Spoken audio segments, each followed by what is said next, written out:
વૃક્ષાયન દેવ કી જય. મંચિંગ થી શું ફાયદો થાય છે એ હું તમને આ રિયલમાં અત્યારે આ લીમડાના પત્તા અમારા હારે બગીચામાં પડ્યા છે.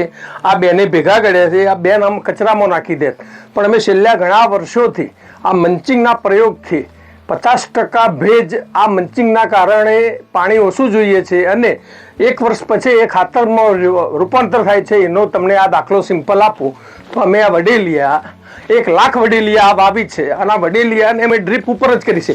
પછી અમે એના પર આ રીતે આ મંચિંગ કરી દઈએ છીએ તો આ એને ભેજ નીચેનો આ મંચિંગ ઉડાડવા નથી દેતો. તો ખેડૂતોને એને બગાયત કરતા ખેડૂતોને ખાસ વિનંતી છે કે પ્રાકૃતિક ખેતી સાથે સાથે જો આ મંચિંગ પડી રહેલા આવા પત્તો ફૂલ પત્તો પણ તમે જો તમારા ઝાડની આજુબાજુ નાખો તો 50% ભેજ જળવાઈ રહે છે, 50% પાણી ઓછું જરૂર પડે છે અને આ મંચિંગ ખાતરનું કામ કરે છે. નીચે અસંખ્ય અળસીઓ આના કારણે ઉત્પન્ન થાય છે. તો આ માધ્યમથી ગ્રીન ગ્લોબલના અને ખેડૂતોને વિનંતી છે કે આ રીતે મફતના પ્રયોગો કરીએ અને વધારે પ્રોડક્શન લઈએ એવી આ માધ્યમથી વિનંતી કરું છું. થેન્ક યુ, આભાર.